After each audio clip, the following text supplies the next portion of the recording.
यह कहानी उन चार दोस्तों की है जिसके साथ कुछ ऐसी घटना हुई कि जिससे उनका पूरा जीवन ही बदल गया।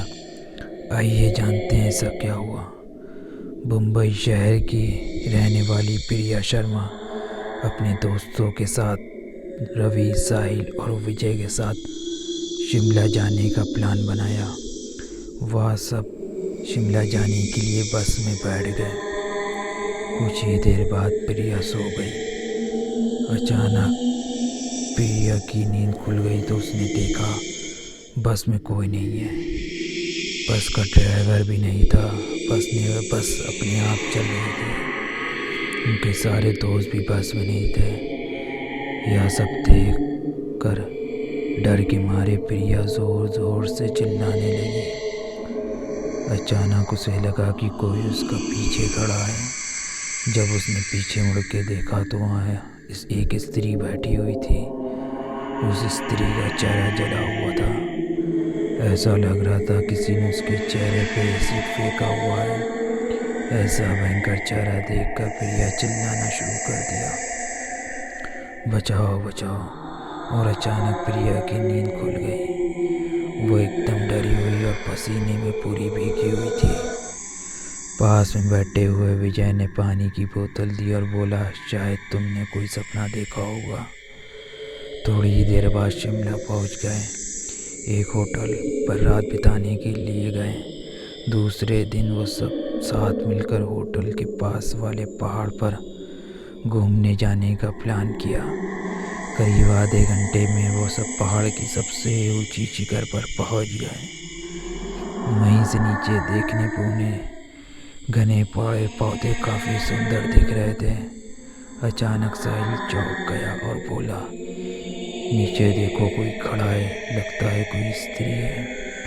विजय और रवि भी देखने लगे लेकिन उन्हें कोई दिख नहीं रहा था और बोले, तू पागल हो गया है क्या? इस घने जंगल में कोई स्त्री कैसे आ सकती है? तुम्हें शायद कोई भ्रम हुआ होगा। इसके बाद वह सब खुली जगह पर चले गए। रात होने वाली थी इसलिए वह सब ने पहाड़ पे ही रुकने का निर्णय लिया। इसलिए उन सब ने वहाँ पर ही तंबू लगाया और खाने पीने के लिए सामान बिगा बाहर निकाला। प्रिया के बैग तंबू के बाहर था इसलिए वह लेने के लिए बाहर गई तो वहाँ पे उसे किसी की आवाज़ सुनाई दी। प्रिया उस आवाज़ को अपनी नज़र से घुमाती हुई देखने लगी तो उन्हें सामने से कोई 3 आदमी आते हुए दिख रहे थे। उनके हाथों में धारदार हथियार देखकर प्रिया डर जाती और दौड़ के तंबू के अंदर जाती। उसने अपने दोस्तों से यह बात बताई लेकिन कोई इसकी बात पर विश्वास नहीं कर रहा था। प्रिया चिल्लाकर बोली, आप सब पागल हो गए हैं, कोई भी मेरी बात को पर भरोसा नहीं कर रहा है। चलिए मेरे साथ बाहर, मैं आपको बताती हूँ। वो सभी बाहर आके शिखर से आके टॉर से देखने लगे। उतने में ही उन सभी को लगता है कि 3 लोग उनकी ओर बढ़ रहे हैं। यह सब देखो वो सभी डर जाते हैं और तुरंत अपना सामान समेट लेते हैं और बड़े से पत्थर के पीछे जाके छिप जाते हैं। थोड़ी ही देर में सब ऊपर आ जाते। प्रिया देख रही थी उनके हाथ पैर सिर आम आदमी जैसे बिल्कुल नहीं थे। वो सब एक जगह पर बैठ जाते और कुछ तांत्रिक विद्या शुरू कर देते और उनमें से एक आदमी अपनी हाथ में उंगली को काट देता लेकिन अंधेरे की वजह से उन्हें कुछ भी ठीक से दिख नहीं रहा था। अचानक उन चारों के बीच में एक औरत आ जाती और आके लेट जाती। कोई नहीं जानता आखिर वह औरत वहाँ कैसे पहुँच गई। प्रिया ने कहा, मुझे कुछ समझ नहीं आ रहा, आखिर यह सब क्या हो रहा है, मुझे बहुत ही डर लग रहा है। एक के बाद एक वो तीनों उस औरत को सूंघने लगे। वहीं पे अचानक उस औरत ने अपनी उंगली उठाई, हमारी तरफ इशारा करने लगी। हम सब डर गए।